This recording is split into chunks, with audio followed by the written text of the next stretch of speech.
વેમાર બેઠકના સદસ્ય રોહન પટેલે તલાટી ભાવેશ અસારી સાથે બબાલ કરી અને મોઢા પર મુક્કા માર્યા। આ ઘટનાની વિસ્તારપૂર્વક વાત કરીએ તો કરજણ તાલુકા પંચાયતની ગુરુવારની બેઠક યોજાઈ હતી, જેમાં 56 તલાટી અને તાલુકા વિકાસ અધિકારી સહિતના કર્મચારીઓ હાજર હતા। જે દરમિયાન વેમાર બેઠકના સદસ્ય રોહન પટેલે તલાટી ભાવેશ અંસારીને તાલુકા પ્રમુખની ઓફિસમાં આવવા કહ્યું, ત્યારે તલાટીને આવવામાં વાર થતા રકઝક થઈ, જેથી પંચાયત સદસ્ય રોહન પટેલ ઉશ્કેરાયા અને તલાટીનો કોલર પકડીને મુક્કા માર્યા તેવા આક્ષેપો થયા।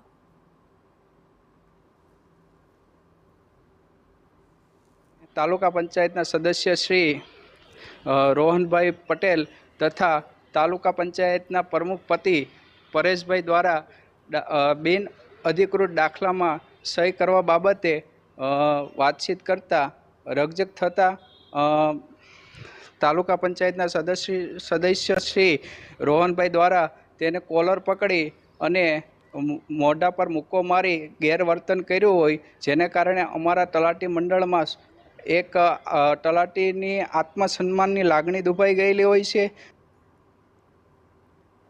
તો આ ઘટનાને લઈ 56 તલાટીઓમાં પણ રોષની લાગણી છે। તેમનું કહેવું છે કે આ પ્રકારની ગેરવર્તણૂકથી તેમની લાગણી દુભાઈ છે, જેથી રોહન પટેલ સામે કડક કાર્યવાહી કરવાની માંગ કરી અને ફરજ પર જ તલાટીને માર માર્યો હોવાના આક્ષેપને લઈ પોલીસ ફરિયાદ પણ નોંધવામાં આવી છે।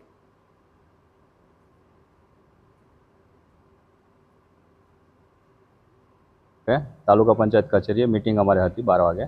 એ પતાવીને હું કમ્પ્યુટર શાખામાં એક પ્રિન્ટ કાઢવાની હતી, તો બીજા અરજદારનું એક કામ હતું, એ પતાવતો હતો। તો ત્યારે તાલુકા સદસ્ય કરીને આપણે રોહનભાઈ કરીને છે, તો એમની જોડે મેં કીધું કે 2 મિનિટમાં ખમો, હું તમારું કામ કરવા આવું જ છું। તો એ કે અમને ઉતાવળ છે અને ગાળો દઈ અને એ રીતે વાત કરતા હતા। તો પછી મેં કીધું એક અરજદારનું કામ ચાલુ છે, પતાવીને આવું જ છું એમ। તો એટલી વાતમાં એ ઉશ્કેરાઈ અને એમને મારો કાટલો પકડી લીધો અને પછી જાતિ વિષયક શબ્દોથી અપમાન કરીને મને માર મારેલો છે। સમાચાર હવે સુરતથી। રાંદેરના તાડવાડી શાક માર્કેટમાં યુવકોની દાદાગીરીની ઘટના પ્રકાશમાં આવી। માર્કેટમાં જગ્યા બાબતે યુવકોએ દાદાગીરી કરી, વિધવા મહિલાને ધમકાવીને લાકડા વડે હુમલાનો પ્રયાસ પણ કર્યો।